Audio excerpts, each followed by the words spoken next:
My name is Kendell Belcher, and this last spring I went to Mafraq, Jordan to help Syrian refugees. I heard about the trip through Jimmy Doyle, and I decided to go on the trip because of my experience that I've had here in the United States with displaced people.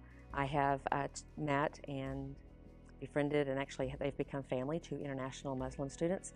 And through that, I have learned what it's like to be displaced, to be in a country that you don't know the language, you don't know the culture, you don't know how to get around. And so that really has opened my eyes and my heart to people that are in a place where they need help, and they need with just everyday life. And so this opportunity to go to Mafraq to visit with Syrian families and actually to see firsthand what they're going through day to day, not by choice. They would give anything to be back in their own country, in their own homeland, and with their own families. When we arrived into his home, the father was sitting very despondent and didn't even react really to our arrival. And as we were there visiting with him, one of the other team members that went to Mafraq with us, Neil Clark, plays the oud, which is a Middle Eastern guitar. And so when he started playing the Syrian music, this man's demeanor, this father's demeanor, completely changed. And he moved over by Neil and started interacting with him and singing and patting him on the leg, and just was happy. And so his son turned to me and said, "This is the first time I've seen my father happy in 4 years."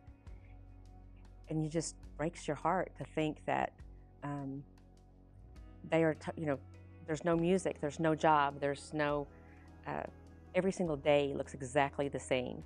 There's no hope, and so to bring that little bit of light into their lives by our visit was just, it just warmed my heart, and I was just so thankful that I was able to go be there. And then shortly after that, the same young man, as he was videoing his father who was so happy, he turns to me and says, "Why are you here?" And I said, "To meet you." And when I said that, his tears came to his eyes, and he said, "We think people have forgotten us." And he said, "I'm so thankful that you came." And so that made it all worthwhile, because you question of whether or not to spend all that money to get over there, where you're thinking, well, maybe I should just send the money so that the church can buy more clothes or buy more medical supplies. But they stress to us that physically being there and visiting these families and showing them that we care and that we have not forgotten them is huge, and I got to experience that firsthand. I think what it means for God to set me on mission is to reach out to anyone that I see that needs help.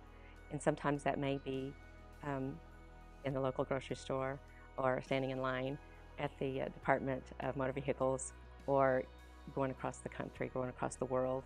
So it's easy for me, but I think that God has placed it on my heart to be more aware of who's around me that might need help. And so I'm able to respond as God calls me to.